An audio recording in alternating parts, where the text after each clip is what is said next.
자, 오늘의 말씀은 부활 섭리입니다. 지난 주일에는 지상에서 영원으로 하는 바로 참부모님이 보내주신 70인 좀 선배 원로들의 그런 말씀을 좀 훈독하는 그런 입장에서 말씀을 드렸습니다. 참으로 영계의 실상을 우리가 피부로 느끼는 것 같은 그러한 시간이었습니다. 이제 오늘은 원리적 관점에서의 그런 인간의 그런 삶과 그리고 또 죽음 그리고 영계에 대한 그 사실을 우리가 원리적 관점에서 한번 살펴보도록 하겠습니다. 부활이라는 것은 다시 산다는 뜻입니다. 그러면 왜 우리가 다시 살아야 되느냐? 그것은 말할 필요도 없이 인간이 타락으로 죽었기 때문에 우리가 다시 살아야 되는 것입니다. 그런 이 부활의 과정도 이렇게 하나님의 뜻을 중심한 섭리가 중심에서 오늘까지 이어져 나오게 됐다고 말합니다. 그러한 하나의 섭리에 대한 내용을 오늘 원리를 중심해서 말씀을 드리고자 합니다. 자, 우리 인간은 이렇게 육신만 있는 것이 아니라 눈에 보이지 않은 그러한 영인체가 있다는 것을 우리는 알고 있습니다. 우리 인간은 지상의 삶이 끝나면 이 육신은 흙으로 돌아가지만 이 영인체는 무영세계에 가서 영원히 사는 겁니다. 따라서 그 무영세계는 우리가 살아야 될 본향 땅입니다. 뭐 우리가 잘못하거나 또 우리가 죄를 지어서 그곳에 가는 것이 아니라 인간이 태어나면 반드시 죽음이라는 과정을 거쳐서 가서 영원히 살 곳이 바로 무영세계요. 그 무영세계의 그런 실체들이 바로 우리 안에 있는 영인체입니다. 이런 측면에서 오늘 우리는 이제 그 영계에 대한 내용을 지난 시간에 자세히 말씀을 드렸습니다마는 다시 한번 우리가 그림으로 확인해 본다면 바로 우리 인간이 영계에 가게 되면 어떻게 했습니까? 우리가 쌓아놓은 그런 하나의 삶의 그 형태에 따라서 결국 사탄에게 끌려가는 경우도 있고 또 우리가 주님의 은혜를 받고 우리 인간이 천국으로 갈 수도 있습니다. 그러니까 우리가 영계에 가면 첫째로서의 사탄과 예수님을 중심해서 우리가 어떤 방향으로 갈 것인가 하는 것을 결정되어지는 것입니다. 자, 그래서 선하게 산 사람은 예수님 따라 천국 가는 것이고 또 이 땅 위에서 악한 삶을 영위했다면 이 사탄에 의해서 지옥으로 갈 수밖에 없는 것이다. 따라서 천국과 지옥은 이런 한 장의 그런 좀 간격을 통해서 결정이 되어지는 것입니다. 순간을 통해서 결정이 되어지는 것입니다. 자, 그래서 오늘 이 천국과 지옥이란 것은 어쩌면 이 육신 생활 속에는 공존하고 있는지 모릅니다. 그러나 분명히 영계에 가면은 이 지상처럼 공존해서 사는 것이 아니라 분명히 천국은 천국이고 지옥은 지옥으로 갈라지게 된다 하는 사실입니다. 이런 내용이 지난 시간에 바로 70인의 영계 메시지를 통해서 어느 정도 자세히 말씀을 드렸기 때문에 우리가 이것은 넘어가도록 하겠습니다. 자, 이 장면을 한번 여러분에게 말씀을 드리겠습니다. 지금 여러분이 확실히 보이는지는 모르겠습니다만은 여기에 한 분이 지금 누워있는 분이 뭐냐? 바로 망자입니다. 이미 이 세상을 하직한 사람이에요. 그리고 이분은 바로 이 남편의 부인입니다. 그런데 이 좀 가정에 이렇게 망자가 누워있는 것이 얼마나 7년간이었습니다. 7년간.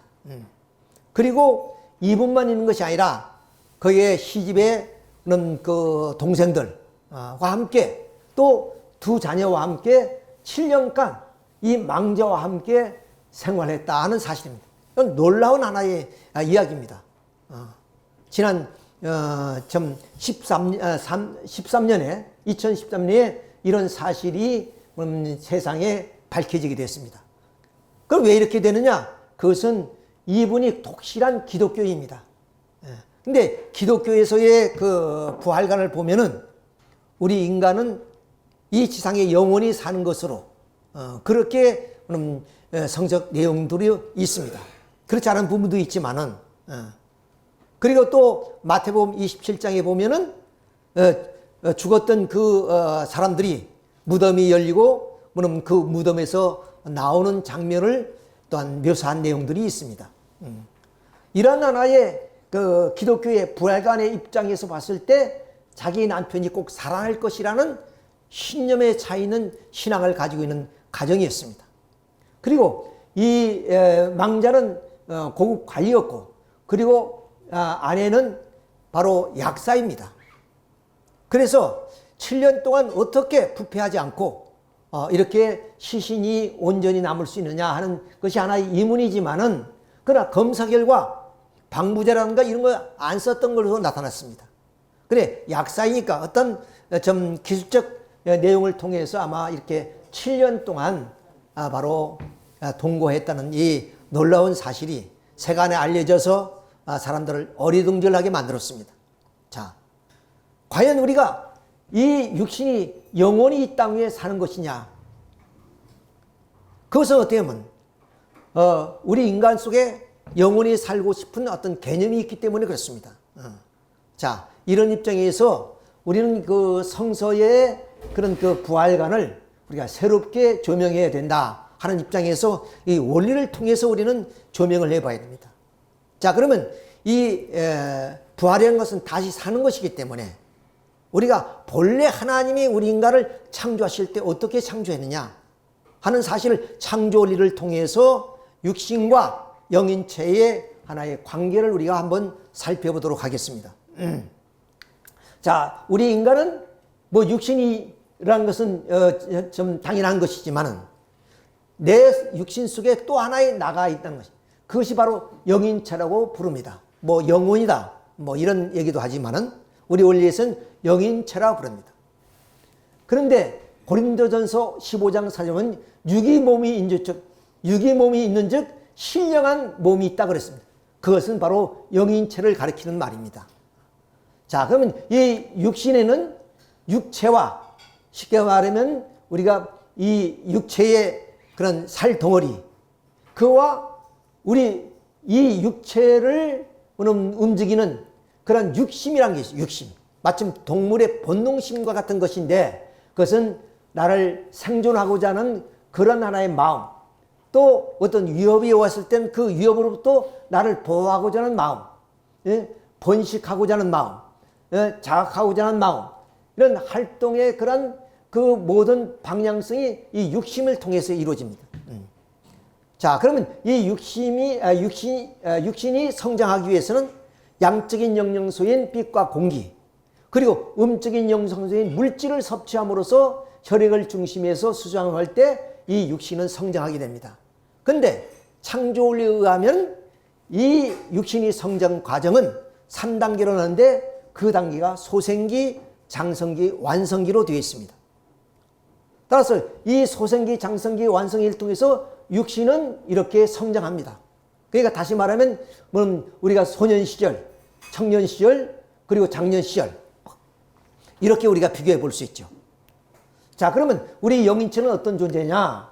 바로 육신의 주체입니다.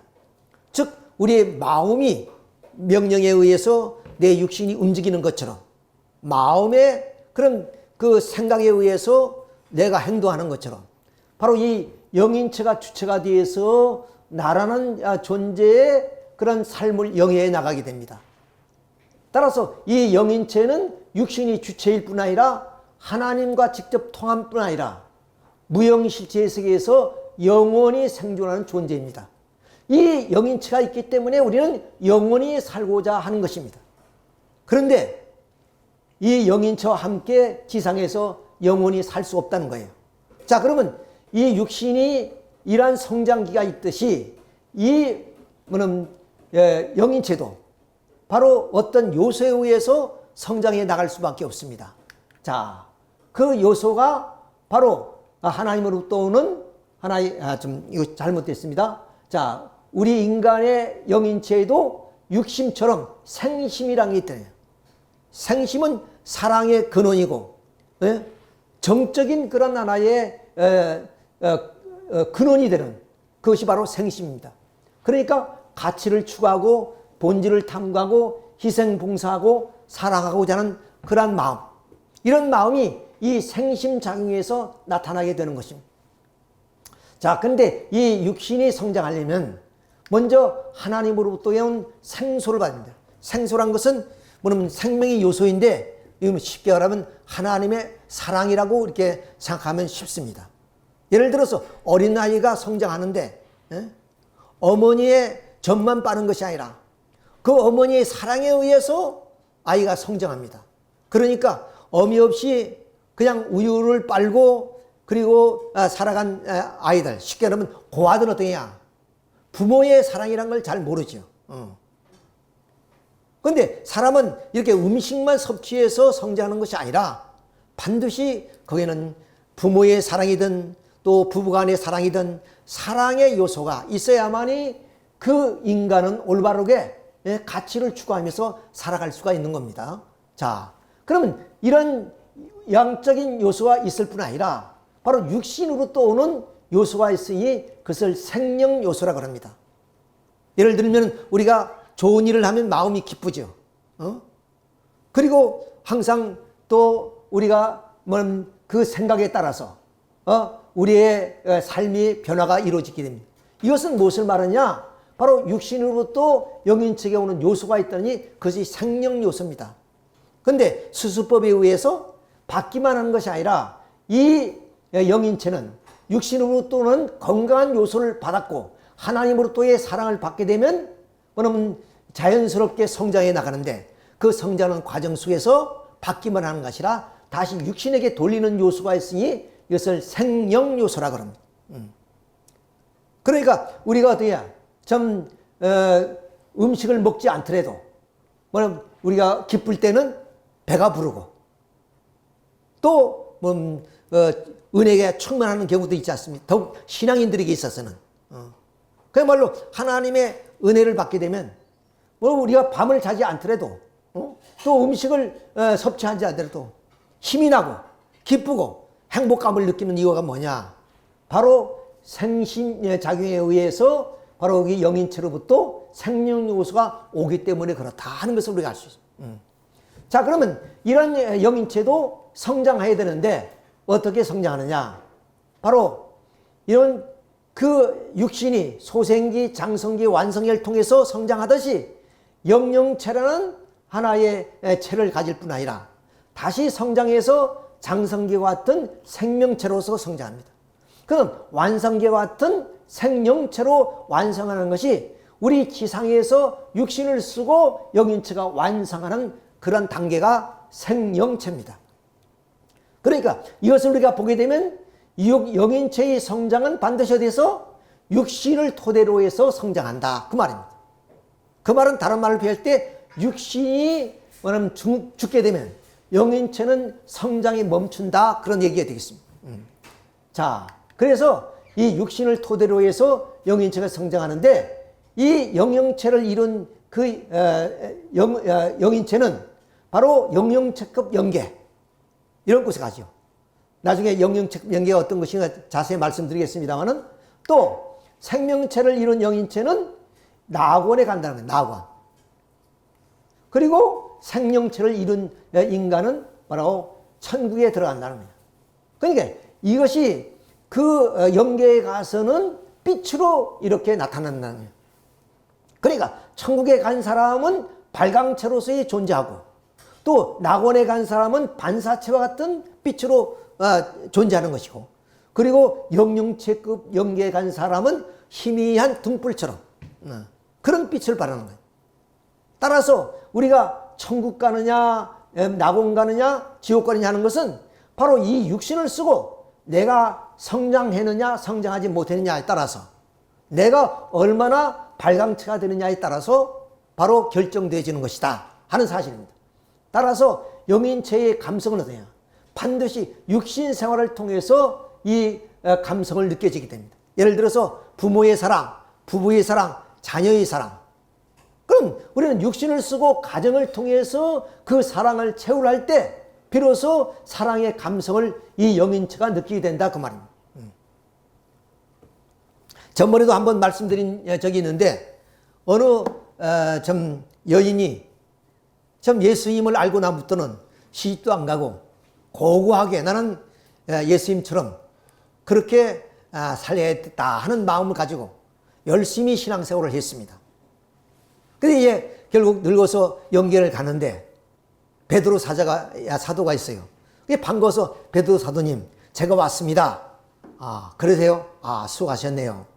이름이 뭐지요? 김아무개입니다. 생명록에 제 이름이 분명히 기록되어 있을 것입니다. 베드로 사도가 뒤져보니까 그분이 이름이 없어요. 미안하지만 우리 좀 성도께서는 생명록에 기록되어 있지 않네요. 그러니까 나 같은 사람이 이 생명록에 기록되지 않았다면 누가 어떤 사람이 그 생명록에 기록하겠습니다. 나는 주님의 뜻을 알고 그때부터 시집도 안 가고 고고하게 주님의 뜻만을 위해서 살아왔습니다. 근데 베드로 사도 하는 말이 그러면 그렇지. 아마 성도님의 이름은 저 아랫동네에 있는 것 같습니다. 왜 그렇습니까? 천국은 사랑을 느끼면서 사는 세계입니다. 지상에서 사랑을 안 해봤는데 어떻게 천국에 와서 그 사랑을 느낄 수 있습니까? 지상에서 부모 사랑, 부부 사랑, 자녀 사랑, 형제 사랑을 만끽해요. 그러니까 그 사랑의 감성을 어떠냐? 우리는 생활 속에서 느껴야 된다고 말해요. 그러니까 이웃도 위에서 많이 줘야 되고 많이 주어야 돼요. 그것이 다 사랑이거든. 주는 것이. 받는 것이 사랑 아니에요. 우리는 흔히 받으려고만 하죠. 그러니까 그것이 사랑이 결여가 되니까 사람이 좀 사랑을 나누지 못하는 그런 입장이 되는 겁니다. 자, 이런 입장에서 우리 인간은 육신을 쓰고 사랑을, 감성을 키워야 된다. 그것이 오늘 우리가 이제 그 사랑하는 부모의 사랑, 부부의 사랑, 자녀의 사랑, 형제의 사랑은 이 사랑을 우리가 이제 채우려고 살아야 한다 하는 얘기입니다. 두 번째, 이 영인체의 소성은 어떠냐? 영인체가 악화되느냐, 선화되느냐, 천국 가느냐, 지옥 가느냐 하는 것은 어디서? 영계에 가서 염라대왕이 심판에서 결정되어지는 것이 아니라 지상에서 내가 어떻게 영인체를 완성했느냐 못했느냐. 나는 영인체로서의 이 발광체가 되어서 천국에 들어가느냐. 나는 빛을 발하지 못하고 남에게 해만 끼치며 살한 그런 인간이 되느냐에 따라서 천국과 지옥이 결정되어지는 것이다. 이런 입장에서 우리는 이제 이 지상생활이라는 게 얼마나 중요하다 하는 것을 우리가 여기서 알 수 있습니다.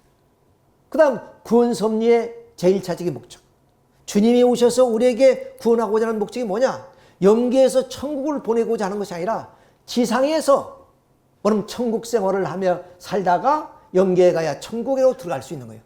그래서 마태복음 18장 18절은 땅에서 매면 하늘에서 매이고 땅에서 풀면 하늘에서 푼다 그랬습니다. 그러지 모든 인생의 과제는 어디 있냐?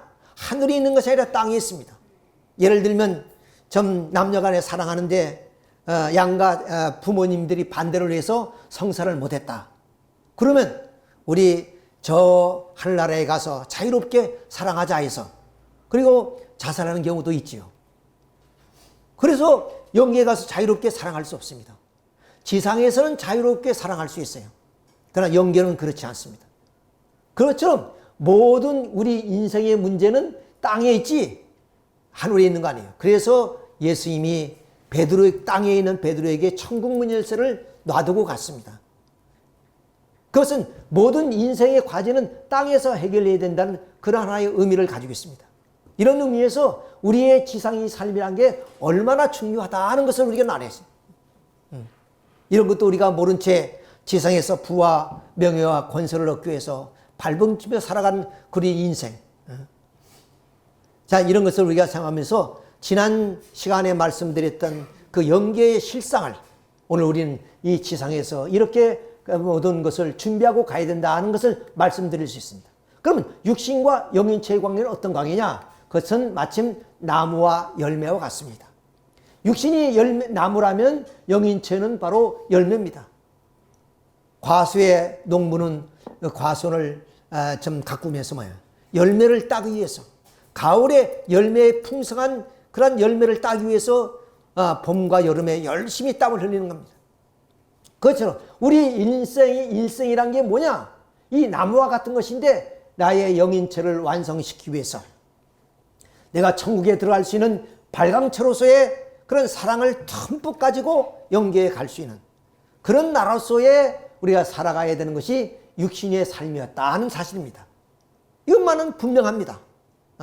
자, 이런 의미에서 오늘 우리는 이 육신과 영인체의 그런 하나의 관계를 우리가 이제 이 창조리를 통해서 밝힘으로 알며 부활의 과정을 섭리를 우리는 이해할 수 있게 되는 것입니다. 자, 그러면 하나님은 이 부활 섭리, 즉 섭리란 건 하나님의 뜻인데 그 하나님의 이 부활의 뜻을 어떻게 펼쳐 나오셨느냐 하는 얘기입니다. 자, 그래서 부활 섭리는 어떻게 하는가? 먼저 우리가 부활은 다시 산다는 뜻입니다. 그러니까 우리의 복귀를 의미하는 거죠. 따라서 부활 섭리는 복귀 섭리요, 복귀 섭리는 다시 재창조하는 섭리다 그 말입니다. 따라서 부활 섭리가 어떻게 하느냐는 것은 바로 창조 섭리가 어떻게 이루어지느냐 하는 것을 알면 됩니다. 이미 말씀을 드렸기 때문에 그것을 기본으로 해서 말씀을 드리면 먼저 하나님이 우리 인간을 창조하게 된 동기가 뭐냐? 사랑하고 싶어서 심정이 대상으로 창조하셨습니다. 심정이란 것은 바로 사랑하고 기뻐하고자 하는 정적인 충동이라고 그랬어요. 자, 그러니까 하나님은 전지전능하시고 그 능력이 하나님이시지만 하나님이 할 수 없는 것이 무엇이냐? 사랑은 홀로 할 수 없다는 것입니다.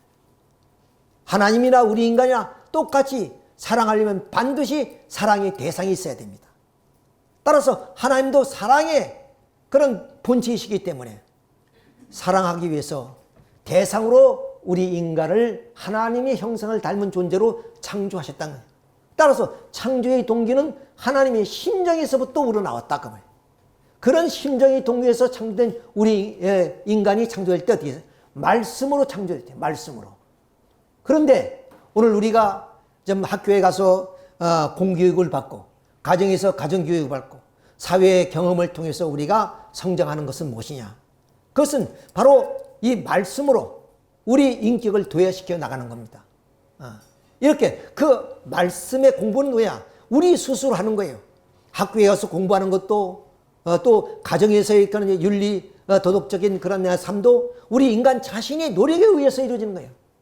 자, 그러니까 하나님은 말씀을 주셨고 그 말씀을 우리가 좀 익혀서 그 말씀대로 사는 하나의 실천의 삶, 그것은 우리 자신이 책임 분담이에요. 자, 그러니까 하나님은 그 심정이 동기화되어서 말씀으로 우리 인간을 창조했는데 우리 인간이 완성은 되냐? 인간 자신이 책임 분담을 통해서 이루어지는 거예요. 그런데 이미 말씀드린 것처럼 우리 인간은 나무와 열매 입장에서 영인체가 열매이기 때문에 나무와 같은 육신을 토대로 해서만 반드시 영인체가 완성된다. 육신이 없으면 영인체가 성장할 수 없다는 결론이에요. 자, 그러한 하나의 인간이 이렇게 소생, 장성, 완성이라는 과정을 통해서 인간 책임 분담을 다했을 때 하나님의 그러한 사랑의 주안꾼으로 우리가 올라갈 수가 있다는 거예요. 이것이 창조 원리입니다. 그러니까 이런 창조 원리를 우리 인간이 선악과를 따먹고 타락함으로 말미암아 우리 인간은 이제 사망의 그런 구렁텅이에 빠지게 됐죠. 그래서 하나님은 이 사망의 구렁텅이에 빠진 인간을 부활시키기 위해서 다시 살리기 위해서 섭리를 하신다는 거예요. 왜? 하나님은 사랑의 하나님이시기 때문에. 자, 그런 사랑의 하나님이 이 타락한 인간, 죽은 인간을 다시 살리기 위한 것이 부활 섭리가 아니겠습니까? 따라서 부활 섭리는 곧 재창조 섭리이기 때문에 창조 원리의 입장에서 바로 하나님은 부활 섭리를 진행하신다는 거예요. 하나님은 능력자니까 마음대로 하시는 것이 아니라 이런 원리와 법도와 질서에 의해서 이루어져 나가게 되는 것이다. 자, 그러면 첫째 우리 인간은 이 조상들이 또는 선지 선열들이 하나님의 뜻을 위해서 닦아 나왔던 심정적 터전이 있습니다. 비록 우리 선지자들이 책임을 다하지 못하여 사탄이 침범했지만 그들이 하늘 앞에 충성을 다했던 심정적 기대는 그대로 남아져 있습니다. 그런 기대 위에 바로 우리는 이 부활 섭리적 그런 시대적 혜택을 받는 겁니다. 오늘의 이런 전기불이 우리가 만든 것이 아니잖아요. 그런 하나의 발명가들이 그야말로 노력을 통해서 이렇게 만들어 놓은 하나의 그 문명의 혜택이 오늘 우리를 잇고 있습니다. 이렇게 우리 조상들이, 우리의 인류 역사의 선지자들이 닦아놓았던 그런 하나의 심정적 기대가 그대로 남아져 있기 때문에 그런 시대적 혜택에 의해서 우리 인간은 하나님으로부터 주시는 말씀을 받고 그 말씀을 통해서 우리 인간이 책임을 다해 나갈 때 비로소 우리 육신을 통해서 영인체가 성장해서 완성하게 되고 그 과정은 바로 질서적인 3단계를 통해서 가게 되는 것이다. 따라서 우리 타락한 인간은 이렇게 이 원칙과 또한 섭리적 원칙에 의해서 우리 인간이 소생급적인 영영체, 그리고 장성급적인 생명체, 그리고 완성급적인 생명체를 이루어서 천국으로 들어가는 것이다. 이것이 바로 하나님의 부활 섭리입니다.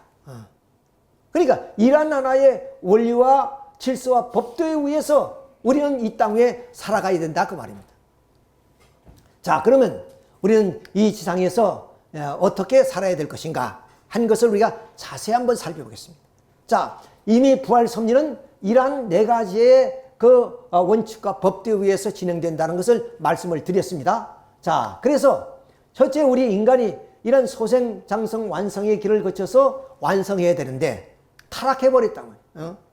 자, 그러면 이런 타락한 인간을 구원하기 위해서 하나님은 바로 이 구원할 수 있는 하나의 기대를 조성해 왔습니다. 예를 들면 집을 지으려면 그냥 지을 수 없고 반드시 그 집이 고층으로 올라갈수록 튼튼한 하나의 터를 닦아야 됩니다. 그것처럼 하나님의 구원 섭리를 하는데도 반드시 이 구원 섭리를 할 수 있는 기대를 조성하는 시대가 필요하다. 그것이 타락한 아담에서부터 아브라함까지 2000년 기간을 부활할 수 있는 기대를 조성하는 시대다 그 말입니다. 그러니까 이 시대는 아무리 하나님을 잘 믿더라도 하나님이 구원할 수 있는 이런 원리권으로 들어올 수가 없는 겁니다. 자, 그래 아브라함 이후에 또한 2000년 기간 어떤 기간이냐?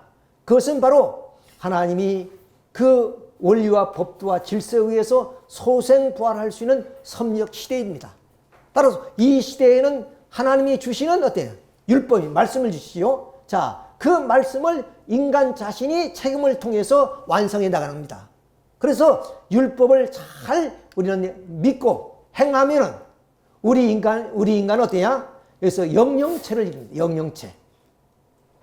그러니까 이 시대는 이 구약 시대인데 이 시대는 어떤 시대야? 아무리 잘 믿어도 그 영인체는 시대적 하나의 입장에서 봤을 때 영영체를 이루는 겁니다. 그러니까 예를 들어서 뭐냐면 아벨이라든가 또한 우리 노아라든가 이런 분들이 모두가 다 아브라함이라 이런 분들이 다 어디냐? 영영체를 이루어서 영계에 갔다. 그럼 이런 분들이 어디야? 영계에 가는데 그 영계는 영영체급 영계라 그랬습니다. 아까 빛으로 보여드렸는데 영영체 영금은 그냥 등잔처럼 그런 희미한 그런 하나의 세계를 말합니다. 사랑의 내용을 보면은 자, 그리고 이제 예수님 이후 2000년 기간 어떠냐? 하나님이 섭리적으로 봤을 때 장성 부활 섭리 시대, 즉 예수님이 오셔서 바로 십자가에 돌아가지 않았다면 섭리를 완성해야 되는데 십자가에 돌아가심으로 하여금 영적으로 장성 부활 섭리를 해온 시대이기 때문에 장성 부활 섭리 시대다. 이때는 하나님의 말씀으로 신약의 복음의 말씀을 주십니다. 그 복음의 말씀을 어떻게 해야? 우리 인간이 믿고 일단 그 책임을 다해야 됩니다. 그러므로 인해서 우리는 어떠냐? 그 신의 시대, 즉 믿음으로 의를 얻는 그런 시대, 이런 신의 시대를 통해서 우리의 영인체는 생명체를 우리가 만든다. 생명체가 된다. 그 생명체를 이룬 영인 사람은 어디냐? 죽어서 영계 갈 때 낙원으로 간다는 거예요. 자, 낙원이 어떤 곳이냐? 우리가 한번 살펴보게 되면은 예수님이 그런 말씀하셨죠. 오른편 강도에게 너는 나와 같이 낙원에 가리라 그랬습니다. 왜? 예수님이 십자가에 돌아가심을 하면 장성부활 섭리 시대이기 때문에 그 오른편 강도는 예수님 따라서 낙원에 가셨다. 자, 그럼 재림주임 이후의 시대가 어떠냐? 완성부활 섭리 시대다. 그 완성부활 섭리 시대에는 하나님이 주시는 말씀인 새 말씀. 예? 그러니까 구약과 신약의 약속의 말씀을 이루는 성약의 시대니까 성약의 새 말씀이 나와서 그 새 말씀을 잘 믿고 오신 주님을 좀 모시게 되면 그 사람은 영적으로 생명체를 이룹니다. 그 생명체를 이룬 이 사람이 영계 갈 때 천국에 들어가는 것이다. 그러니까 우리는 이 시대적 혜택을 통해서 봤을 때, 다시 말하면 오늘 우리는 조선시대에 아무리 제왕이라 할지라도 이런 문명권에서 살아봤습니까? 오늘같이 고속도로에서 그러면 안락한 승용차를 타고 달려봤겠습니까? 그때 고관대학집의 자녀들도, 정승집의 자녀들도 어떻게 하면 그럼 초신 신고 경상도 선비가 한양까지 가는데 그러면 얼마나 걸리겠어요? 한 달 넘게 걸어가는 겁니다. 그러면 지금의 시대는 아무리 못난 사람도, 쉽게 말하면 우리가 좀 속된 말로 거지라도 비행기 타고 갈 수 있잖아. 고속도로 버스 타고 갈고 KTX 타고 갈 수 있잖아요. 그 시대적인 혜택이에요. 그러니까 이 시대에 아무리 신앙을 잘했다 할지라도 이 시대에 뭐냐면 이 성약 시대에 바로 우리가 오신 주님을 잘 믿고 모시기만 하면 우리는 천국 들어가는 겁니다. 그것이 시대적인 혜택입니다. 오늘의 우리는 이 문명의 혜택을 받는 것도 이렇게 우리가 비교해 볼 수 있습니다. 자, 이런 입장에서 오늘 우리는 바로 이렇게 지상에서 어떻게 살아야 되느냐? 바로 오늘 이 시대가 바로 이런 시대입니다. 이런 시대. 과거에 우리는 구약 신약 시대나 물론 구약 시대와 같은 그런 시대가 아닙니다. 거두로 문명이 발달했을 뿐 아니라 이 땅 위에 바로 인류의 구세주 다시 오마하는 그런 재림님이 오시는 그런 시대. 그러니까 제일 먼저 뭐냐? 재림님이 누구이며 그분을 믿고 따라야 됩니다. 그것이 성결 문제입니다. 그래서 그분을 모시면 어떠냐? 그분의 말씀에 의해서 우리 영인체가 생명체를 이루어서 우리 죽음을 맞이하고 영계에 갈 때는 천국에 들어가는 거예요. 얼마나 좋은 시대에 있느냐 하는 것도 우리가 알아야 되며, 또 한 가지 뭐냐? 우리는 주님을 만나야 된다는 사실입니다. 이것이 중요한 내용입니다. 아무리 우리가 기독교 신앙을 대대로 이어온다고 할지라도 주님을 못 맞으면 이 신약 시대를 넘어갈 수가 없습니다. 그런 입장에서 우리는 오늘 참 메시아 구세주 참 부모님을 만나서 이런 좋은 시대에 살고 있습니다. 자, 문명권으로 보면 최첨단의 문명권에서 우리는 살고 있을 뿐 아니라 내적으로는 우리의 구세주 메시아 참 부모님을 만남으로 인해서 우리는 그 참 부모님의 뜻을 따라서 참을 모시고 주신 말씀을 잘 실천하면 생명체를 이뤄서 바로 직행으로 천국에 가는 것이다. 그래서 참 부모님께서 말씀하시죠. 축복을 받으면 뭐 어디 거칠 것이 없이 바로 직행 천국 간다. 그런 말씀이세요. 우리는 참 부모님의 인격을 우리는 믿지 않습니까? 그분이 지금까지 살아온 그런 삶이라든가 하신 말씀이라든가 또 이루는 그런 업적들을 봤을 때 누가 그분에게 침을 뱉을 사람이 어디 있습니까? 우리 인간으로서의 상상할 수 없는 그런 일들을 해놓았습니다. 그런 것을 할 때 우리는 그 참부모님의 인격을 보서라도 그분의 말씀을 우리는 믿어야 됩니다. 믿어서 손해볼 것 하나도 없습니다. 다시 말하면 그분이 내려주시는 축복을 받고 가야 돼요. 이것이 중요하다, 이것이. 아무리 우리가 그 문선명 선생님 참부모님을 따랐다 할지라도 축복 안 받으면 우리는 이 천국으로 직행할 수가 없어요. 그럴 때이 시대에 뭐 신약 시대에 머무는 거 신약 시대. 신약 시대는 참 부모님을 기다리는 시대예요. 기다리는 시대. 그러다가 죽고 그런 낙원에 가는 거란 말이에요. 그런데 참 부모님을 만나고도 축복을 못 받으면 되냐? 이런 시대와 같은 삶을 살다가 낙원으로 들어가는 것이다. 자, 이런 점을 우리가 분명히 알아야 되겠습니다. 자, 시간이 있으니까 빨리 넘어가겠습니다만은, 자, 그러면 요걸 우리가 그 영인들, 이미 우리가 살아있는 사람들은 이런 과정을 통해서 오늘이 성약 시대이니까 우리는 참 부모님을 믿고 모시면 우리는 천국으로 직행하는 겁니다. 근데 이미 이런 시대를 맞이하지 못하고 먼저 가신 우리 선조들은 어떻게 그러면 지옥 가 있다든가 낙원에 가 있다는 사람들이 천국에 어떻게 갈 것이냐? 왜? 하나님은 사랑이 하나님이니까 지옥까지도 다 그럼 이제 철폐를 해야 됩니다. 그렇잖아요. 그럼 지옥도 있고 낙원도 있고 그런 개층화된 그런 천국에 하나님이 계시다면 하나님은 공평한 하나님이라고 할 수가 없단 말이에요.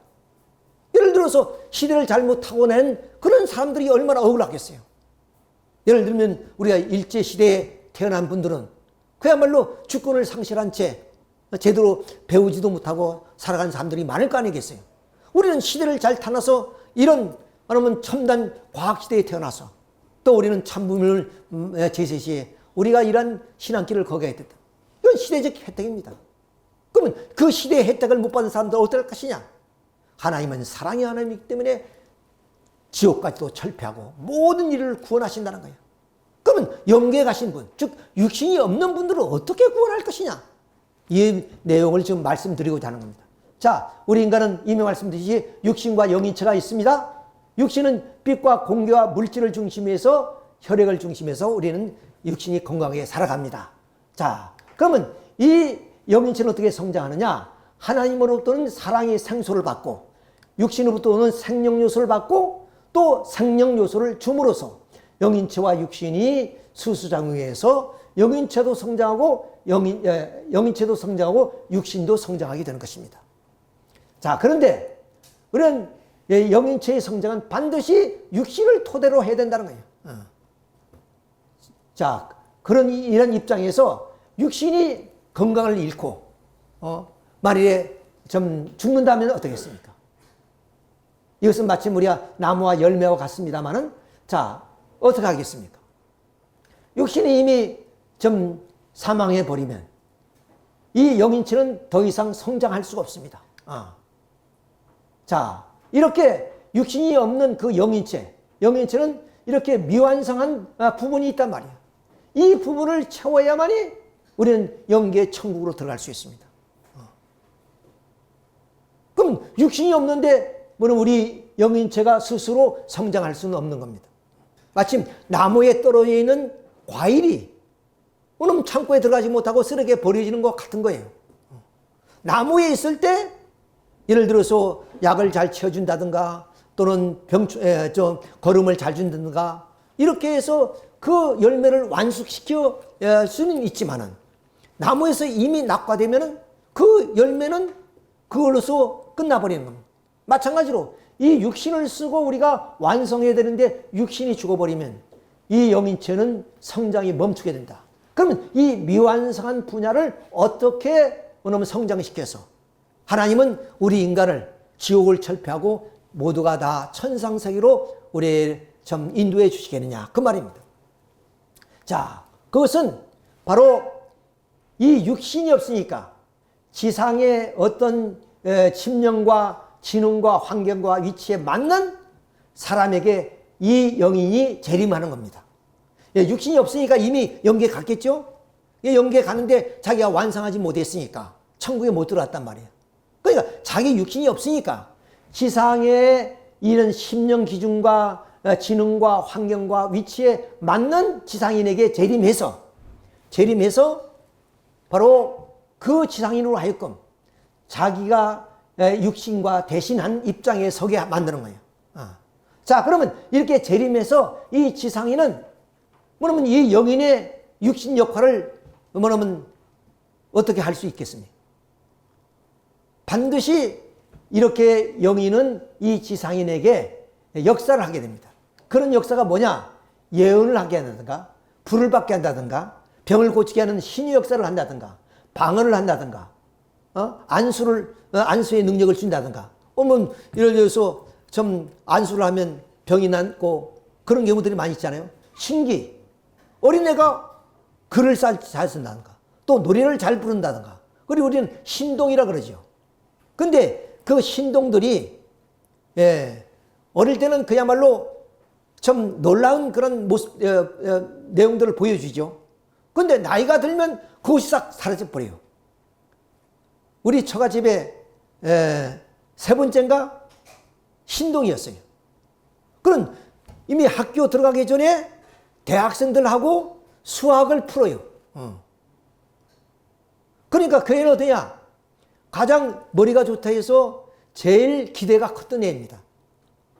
근데 자기는 또 자기 뭐냐면 실력을 믿고 매일 무슨 당구나 치러 다니고 막 이랬어요. 그러니까 다른 애들은 다 대학 나왔는데 그 애만 대학 안 나왔어.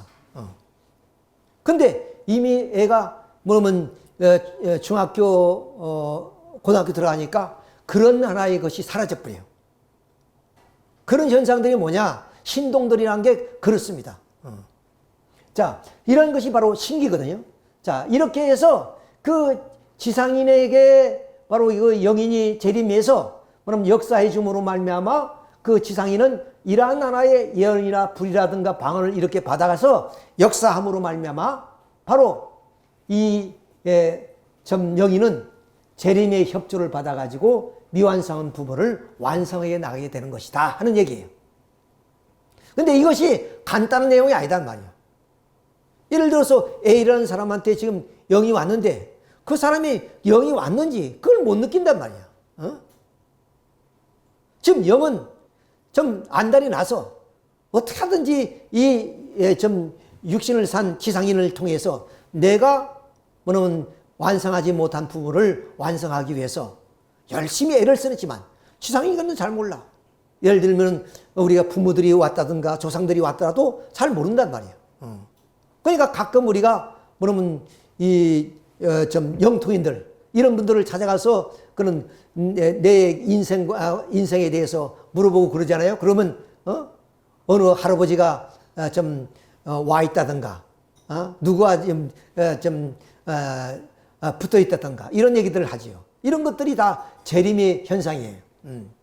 자, 이렇게 해서 결국 그 영인은 지상인을 통해서 이제 성장해 완성하는데 이것이 간단하지 않다는 거예요. 쉽지 않다는 거예요. 그러니까 문제는 뭐냐? 지상에서 내가 살아있을 때 내 스스로 자유의지에 의해서 내가 완성하고 가야 된다. 다시 말하면 지상의 재림 주님이 오실 때 그 주님을 믿고 따라서 그분을 모시고 그분의 말씀에 따라서 우리가 살아가게 되면 바로 직행으로 천국에 들어갈 수 있다. 그 얘기예요. 그런데 이런 과정을 거친다는 것은 대단히 어렵다는 거예요. 이거 웃을 일이 아니에요. 이건 심각한 문제입니다. 자, 그래서 이 부활 섭리는 어떠냐? 이런 네 가지 원칙에 의해서 이루어지는 겁니다. 자, 그래서 이제 재림 부활이라는 것이 이런 하나의 현상이다 하는 것을 말씀을 드릴 수 있어요. 자, 그러면 이제 실체적으로 영계에 계신 그런 우리 조상들이 어떻게 해서 재림 부활의 혜택을 받게 되는가 하는 것을 우리가 한번 살펴봅시다.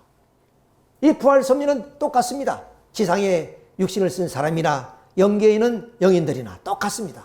이런 원리와 법도에 의해서 부활 섭리가 이루어지니까요. 자, 그러면 아담으로부터 하나님의 부활 섭리를 시작했는데 아브라함까지는 부활 섭리를 할 수 있는 기대를 조성하는 시대다 그랬습니다. 자, 이런 시대에는 부활이 실제적으로 나타나지 않지요. 그러니까 아브라함 이후에 이 전령기간은 바로 하나님이 우리에게 시대적 혜택으로 율법을 주셨습니다. 그 율법을 잘 믿으면 그 육신을 쓴 영인체는 영영체를 이룬다 그랬죠. 그 영영체를 이룬 영인체가 죽어서 가는 곳이 어디냐? 그것이 바로 영영체급 영계라고 말씀을 드렸습니다. 이건 다시 반복하는 내용인데요. 자, 그러면 지금 이 영인체가 이것이 잘 안 되네요.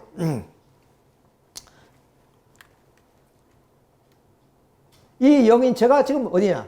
여기 와 있죠. 영영체급 영계니까 여기 와 있단 말이에요. 이 사람들이 가야 될 방향은 천국입니다. 천국. 그렇죠?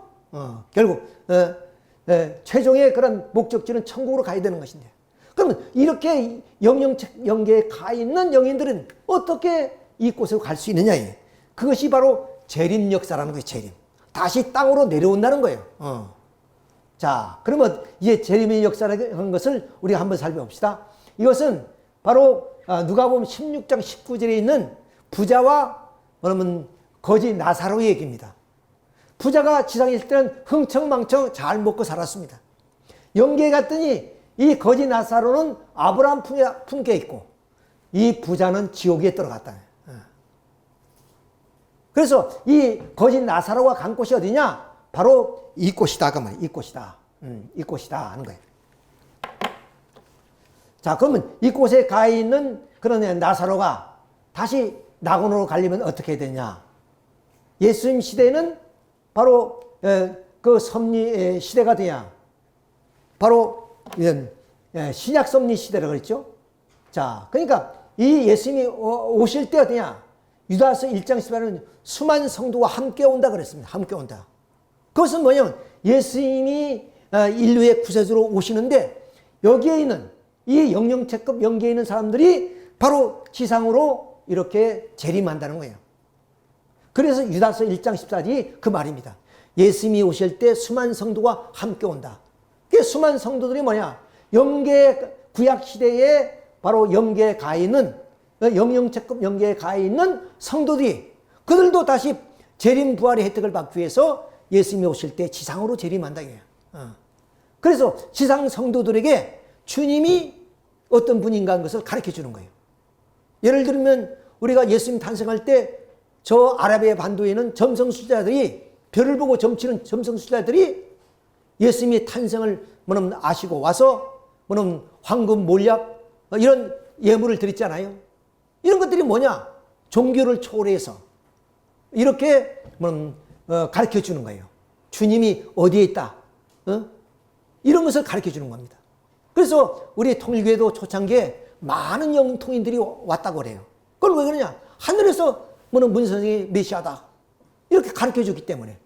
자, 이렇게 와서 이 지상 성도들이 예수님과 함께 그들이 예수님을 믿고 따라서 신앙했기 때문에 어디 겠습니까? 비록 영계에 가진 천국에 가지 못했지만은 자, 바로 예수님이 낙원에 갔지 않습니까? 낙원에 따라가는 거예요. 자, 그 예를 한번 들어봅시다. 예수님 당시의 선지자가 누구냐면 세례요한입니다. 그런데 이 세례 요한을 가리켜서 예수님은 엘리야라고 얘기합니다. 이분은 분명히 사가랴 집안의 가정에서 태어난 세례 요한인데 예수님은 900년 전에 죽었던 엘리야라는 거예요. 왜 그런 말씀을 하셨을까 하는 거예요. 그것은 이미 변화산상에서 나타난 것처럼 예수님과 그리고 양쪽에 모세와 엘리야가 있는 겁니다. 그러니까 엘리야는 지금 영계에 있는 겁니다. 영계에 있는데 예수님은 땅에 있는 세례요한을 가리켜서 엘리야라고 그러는데 그것은 뭐냐? 세례요한에게 엘리야가 재림했다 그 말입니다. 엘리야가 재림했다. 이렇게 내려왔다는 거예요. 그러니까 이 세례요한의 육신은 엘리야의 육신으로 대신할 수 있는 입장입니다. 이런 입장에서 예수님은 세례요한을 가리켜서 엘리야라 했던 이유는 900년에 죽었던 엘리야가 세례요한의 심령 기준과 환경과 여러 가지 조건이 맞기 때문에 엘리야가 세례요한에게 재림해서 협조를 하는 겁니다. 그래서 이 세례요한과 있고 예수님을 증거하게 만드는 그런 역할을 하는 것이라는 거예요. 그러니까 세례요한이 예수님을 증거하지 않습니까? 예. 그렇게 해서 이 지상에 재림한 그 영영체급 영인들도 지상의 성도들이 어디로? 바로 낙원에 갈 때 그들도 협조했다는 조건에 의해서 낙원으로 가는 거예요. 낙원으로. 자, 낙원이란 것은 베드로가 바울이 삼층천을 갔는데 거기에 낙원에 가보니까 정말로 말로 표현할 수 없더라. 이런 낙원입니다. 그리고 아까 말씀드렸죠. 예수님 함께 죽었던 오른편 강도가 주여 당신이 나라에 임하실 때 저를 기억하소서 하니 예수님께서 너는 나와 같이 낙원에 가리라 그랬습니다. 원래는 예수님은 천국으로 가야 되는 거예요. 그런데 유대민족의 불신 때문에 예수님이 십자가에 돌아가시기 때문에 바로 이런 좀 영적 장성 부활 섭리를 할 수밖에 없는 입장에서 예수를 믿는 사람 모두가 낙원에 가는 겁니다. 그러면 이 영영체급 영계에 있는 사람들이 지상에 내려와서 협조했잖아요. 그 협조했다는 하나의 공적을 가지고 그들도 그 성도들이 낙원에 갈 때 같이 낙원에 가는 것이다. 이 내용이 바로 마태복음 27장 52절의 내용입니다. 무덤들이 열리며 자던 성도의 몸이 많이 일어나되 예수의 부활 후에 그들이 무덤에 나와서 거룩한 성에 들어갔다 했습니다. 오늘 기독교인들은 뭐냐면 우리 인간은 말세 때 부활되어서 무덤에서 우리 조상들이 살아날 것이다 그렇게 생각합니다. 아까 약사가 바로 이러한 성서적 구절을 통해서 자기의 망자를 남편을 그대로 7년 동안 뭐는 매장하지 않고 있었다 그 말이에요. 이런 성서 내용 때문에 그렇습니다. 그러면 이렇게 실질이 있었느냐? 그런 하나의 사건이 성서에 기록된 것이 없습니다. 단지 이것은 영안이 열린 사람이 영적으로 보니까 이 영영체급 영계는 낙원에 비교했을 때 낮은 단계 아니에요. 그러니까 무덤과 같단 말이야. 그런데 그들이 지상에 있는 성도를 협조해서 그들도 낙원에 갈 때 함께 뭐냐면 이 영영체급 영계에 있는 성도들이 낙원으로 가는 모습을 영안이 열린 그 성도가 보고 기록한 내용이다 그 말이에요. 자, 이렇게 해서 가는 건데 그러면 지상에 재림했을 때 아까 말씀드렸지 쉬우냐 말이야. 누가 나를 협조하는지 내가 모릅니다. 그래서 우리 그 미국에 장남이 있는데 우리 그 후배 되시는 분이 이제 목회를 하다가 지금은 한의사가 되었습니다. 그분이 좀 영안이 열린 분이에요. 우리 좀 애하고는 좀 친하게 지내니까 그런 말을 하더라고요. 중석이 뒤에는 20대 할아버지, 10대 할아버지, 그리고 4대 할아버지가 함께 하고 있다. 그러더라고요. 그 20대 할아버지가 우리 제주에서는 낙향이라고 그러죠. 낙향 조상입니다. 원 조상은 있고 이제 이성계가 역성혁명을 일으킬 때 그때 많은 선비들이 유배가 왔습니다. 그때 이제 유배 온 할아버지를 우리는 낙향 할아버지 그런 얘기를 하죠. 그 할아버지가 20대 할아버지예요. 그 할아버지 함께 하고 있다는 거예요. 이거 뭐냐? 그렇게 재림을 통해서 그들도 어디야? 천국으로 가기 위해서는 그러한 하나의 재림 역사를 하고 있다는 것을 우리가 알아셔야 됩니다. 자, 그럼 재림주님이 오실 때도 이 재림주님을 중심에 많은 사람들에게 어떻게 해요? 낙원에 가 있는 사람들이 최종 목적은 어디입니까? 천국 가야 되거든요. 그러니까 천국 가기 위해서 지상으로 재림합니다. 이것이 히브리서 11장 39절의 내용입니다. 자, 이 사람들이 다 믿음으로 말미암아 증거는 받았으나 이 사람들은 누굽니까? 낙원에 가 있는 사람들 말입니다. 믿어서 낙원까지는 왔지만은 그러면 약속함을 받지 못했으니 천국에 들어가는 것은 허락받지 못했다고 말이에요.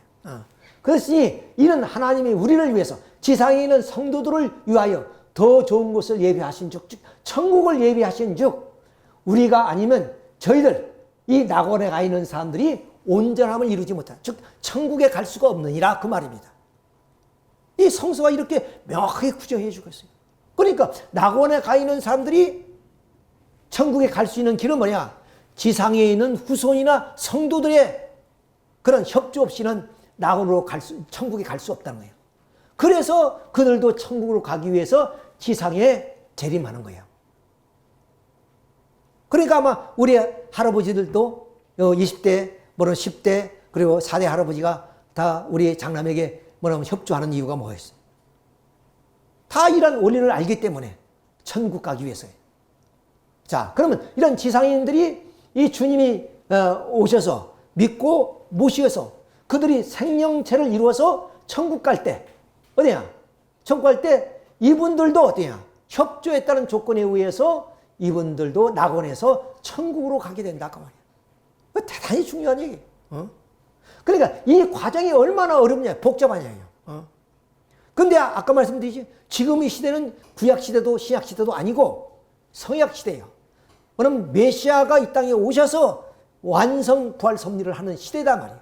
이 시대의 재림주님을 알고 믿고 그분을 모셔서 그분의 세계적이고 천주적인 섭리에 동참하게 되면 바로 이 천국에 들어가는 겁니다. 이것이 얼마나 간단하고 얼마나 쉬운지 모릅니다. 그래, 이것을 모르고 영계에 그대로 가면 이 시대에 사는 사람들이 이걸 모르고 영계에 가면 얼마나 땅을 치고 통곡하겠어요. 왜? 그 사람들이 다시 천국 가려면 지상에 다시 재림해서 누군가 내 육신을 대신한 사람을 찾아서 그 사람에게 협조함으로 알마 그분의 공을 통해서 내가 천국에 들어갈 수 있기 때문에 그렇다. 그 과정이 결코 쉬운 일이 아니래요. 엄청나게 어려운 일이에요. 누누이 우리 식구님들에게 축복을 받아야 된다고 말씀을 하는데도 별로 관심이 없어요. 큰일 납니다. 여러분 생각해 보세요. 자, 이런 하나의 과정이 있다는 것을 알고 여러분들은 참 예수님 하신 말씀도 보시죠. 마태복음 18절에 땅에서 매면 하늘에서 매고 땅에서 풀면 하늘에서 풀고 땅에서 축복받고 땅에서 원죄를 청산하고 가야만이 천국에 들어갑니다. 우리는 어차피 어떤 입장에서 어느 세월이 억만년 세월이 흘러도 천국은 가야 됩니다. 그러면 그 천국 가는 것이 내가 직행으로 갈 것이냐 수많은 세월을 지옥에서 헤매다가 내가 갈 것이냐 하는 관점은 바로 이 자리에서 이 땅에서 결정해 가야 되는 거예요. 축복이 뭐가 어렵습니까? 너무 간단해요. 우리 성정교회에서는 이당님께서 뭐냐면 우리 목회자에게 그런 축복 권한을 주셨어요. 제가 여러분에게 쉽게 해줄 수 있습니다. 우리 가정연합 같은 데서는 뭐 1년이면 1년, 2년이면 합쳐서 해야만 되지만은 우리 성정교회에서는 아무 때라도 누구에게라도 해줄 수 있는 즉 3대왕권을 인정하고 믿기만 하면 바로 그런 축복 행사를 할 수 있는 그런 하나의 특권을 주셨다 하는 것을 알아요. 그러니까 어떻게 보면 여러분들은 참으로 복된 자리에 있지만 그 복을 복으로 아는 사람에게는 복이 되지만 그것이 복이라고 느끼지 못하는 사람한테는 영계에 가면 땅을 치면서 통곡한다. 그것은 내 얘기 아니라 우리 문선명 참부모님의 얘기입니다. 너희들 가봐라, 가봐라. 너희들 가봐라. 지난주에 우리 몇 분은 안 왔지만은 70인이 영계에 대한 구체적인 내용을 다 밝혔잖아요. 자, 스웨덴 보리는 뭐냐? 27년 동안 영계를 왔다 갔다 한 사람이에요. 그러니까 예를 들어서 나그네였단 말이에요. 나그네. 가서 사는 것을 보았고 그 사람들의 말을 들었고 그래서 와서 지상인에게 글을 써서 보여준 거 아닙니까? 그 목표가 뭡니까? 하나님이 스웨덴 보리를 통해서 지상에 영계를 모르는 사람이 많으니까 영계를 가르쳐줘라. 그 말 아니겠습니까? 참부모님이 70인을 통해서 이 원리를 통해서 밝혀주기도 했지만은 70인 메시지를 보내신 건 뭐냐? 너희들이 영계를 확실히 인지하지 못하고 있기 때문에 영계의 실상이 이렇다 하는 것을 가르쳐 주는 거 아니겠어요? 근데 스웨덴 보리는 나그네처럼 가서 보고 듣고 그렇게 해서 온 거예요. 그러나 70인은 어디야? 영계 주민입니다. 영계에 살고 있는 사람들의 삶의 진상을 그대로 밝혀준 거예요. 누구의 말이 더 신뢰가 있겠습니까? 이것은 마저 못 믿는다면 그건 할 수 없는 거지. 그렇잖아요? 기가 막혀. 그래서 영계의 메시지는 복음 중에 복음입니다. 자, 이런 것을 이제 우리가 이 원리를 통해서 이렇게 조명해 보게 되는 겁니다. 자, 그래서 이제 우리는 이제 기독교가 아니더라도 종교인들은 어떠냐? 전부 다 이런 재림 시대에 자기가 사명을 다하지 못했기 때문에 지상에 있는 같은 종교 신도들. 그러니까 우리가 유유상종이라는 말이 있죠. 어디 놀러 갈 때도 끼리끼리, 또 예배 볼 때도 보면 끼리끼리 앉아서 예배를 봐요. 이건 유유상종입니다. 인지상정, 누구든지 다 그런 마음을 가지고 있어요. 그러니까 영계에 간, 뭐냐면 예를 들어서 유교를 믿던 사람은 유교인에게 내려오고, 또 자기의 후손에게 내려오고, 그러면 이 사람 누구의 협조를 받습니까? 바로 지상인의 협조를 받아서 뭐냐면 완성하게 되는 것이다. 그럼 선한 사람 누구니까? 뭐 선한 사람, 절대 선한 사람은 없지만은 바로 이제 좀 악성보다 선성이 많은 사람들, 이런 착한 사람들도 어디냐? 그런 분에게 뭐냐면 재림하는 거예요. 그래서 그분들이 협조를 받아서 이분들도 이렇게 완성하게 되는 것이다. 악령에는 좀 다르지만은 시간이 없으니까 그냥 그대로 넘어가겠습니다. 악령이들도 역시 지옥도 철폐해야 되지 않습니까? 그럼 이들도 구원받기 위해서는 지상에 있는 그런 좀 어떤 심령 기준이 맞는 사람, 어떤 코드가 맞는 사람이죠. 그런 사람에게 재림해서 그분의 한을 씌워줘야 됩니다. 한을 씌워줘야. 이건 대단히 어려워요. 그러니까 악령이 들어온 사람들은 대개 정신이 이상된다든가, 또는 이상한 그런 행동을 한다든가 이렇습니다. 그런 걸 극복해 나가요. 그럴 때 이 지상인과 영인은 동시에 다 구원받는 거예요. 자, 이런 하나의 과정이 있는데 이건 뭐 시간이 없으니까 그대로 넘어가겠습니다.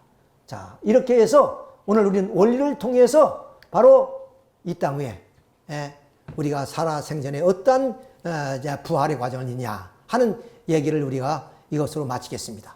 여기 한 가지 얘기는 바로 조지 버나드 쇼가 아마는 묘비명을 썼어요. 이분은 영국의 문학가입니다. 이분은 바로 노벨 문학상을 타신 분이에요. 아주 유명하신 분. 이분이 당신이 묘비에다가 당신이 스스로 뭐를 적어놨냐? 미리 적어놨겠죠. 우물쭈물하다가 내 이럴 줄 알았대. 우물쭈물하다가. 이거 장난 얘기 아닙니다. 그러니까 이게 좀 문학 박사고 그런 좀 좀 유명한 사람이지만 이 사람도 무언가 자기가 놓쳤던 것이 있는 것 같아요. 지상에서 다 하지 못한. 우리도 마찬가지입니다. 우물쭈물하는데 벌써 여러분 나이가 몇 살입니까? 고령의 나이에 든 사람들도 안 있잖아요. 공자님 말씀하셨습니다. 문 밖에 죽음이다 그랬습니다. 문 밖에 죽음이다. 그래 요새 뭐 교통사고 나와서 죽는 사람도 있고 또 엉뚱한 사건 사고에 의해 휘말려 죽는 사람도 있잖아요. 죽음은 순서가 없습니다. 태어나면 순서가 있지만 죽음은 뭐냐면 동생이 먼저 가는 수도 있고 손자가 할아버지가 먼저 가는 경우도 있어. 우물쭈물 하다가는 축복 먹고 가면 큰일 난다는 사실. 그러니까 대해서 문선명 참부모님께서 코를 깨서라도 데려가라. 코를. 이것이 얼마나 생사가 가름되는 길이다. 그래 우리 최 여사도 남편의 코를 깨서라도 와서 축복받아야 돼. 기가 막힌 얘기예요. 이건. 자, 오늘 이 말씀은 이것으로 마치겠습니다. 우리 함께 기도 올리겠습니다. 사랑이 많으신 우리 아버지, 지난주는 참부모님의 영계 메시지를 통해서 영계의 실상을 자세히 말씀드려 주셨습니다. 우리가 몰랐던 건 아니지 않습니까? 원리를 통해서 우리는 영계에 대한 사실을 너무나 잘 알고 있었습니다만 그것을 우리는 실감하지 못하고 살아왔습니다. 아버님께서 우리를 보시고 이러다가는 어느 자식도 한 명 천상으로 올라올 수 없다는 사실을 아시고 70인의 선배 원로들을 통해서 영계의 메시지를 보내신 것으로 알고 있습니다. 오늘은 원리적 관점에서 영계의 실상을 우리가 살펴보게 되고 그리고 부활 섭리를 통해서 우리 인간이 어떻게 천상세계로 가는 것인가 한 것을 자세히 원리를 통해서 밝혀주심을 감사드리옵니다. 우리야 무지하고 좀 부족해서 이 원리 말씀을 듣고도 깨닫지 못하고 그래서 일찍이 예수님께서는 보아도 보지 못하고 들어도 듣지 못한다 한탄하셨습니다. 오늘이 그런 시대와 똑같다고 우리가 얘기하지 않을 수가 없습니다. 아버지, 오늘 저희들은 큰 은혜를 입고 또한 오늘 우리는 참 조상들이 공이 많아서 세상 사람들이 아니라고 하는 그런 하나의 자리에 와서 오늘 이렇게 예배와 함께 귀한 말씀을 들었습니다. 이 말씀을 우리는 결코 잊어서는 아니 될 줄 믿사오니 우리 각자의 우리 조상들이 은혜와 축복으로서 우리가 모두 함께 축복의 자리에 설 수 있도록 축복하여 주시옵소서. 이 모든 말씀 축복 중심 가정 허경한 이름으로 복기도를 올렸사옵나이다. 아주. 자, 이 찬송 하나 부르고 예배 마치겠습니다. 내 영혼이 은총 입어 중한 죄짐 벗고 보니 슬픈 많은 이 세상도 천국으로 화하도다. 할렐루야 찬양하세. 내 모든 죄 산 받고 주 예수와 동행하니 그 어디나 하늘나라. 주의 얼굴 뵙기 전에 멀리 뵈던 하늘나라. 내 마음속에 이루어지니 날로 날로 가깝도다. 할렐루야 찬양하세. 내 모든 죄 산 받고 주 예수와 동행하니 그 어디나 하늘나라.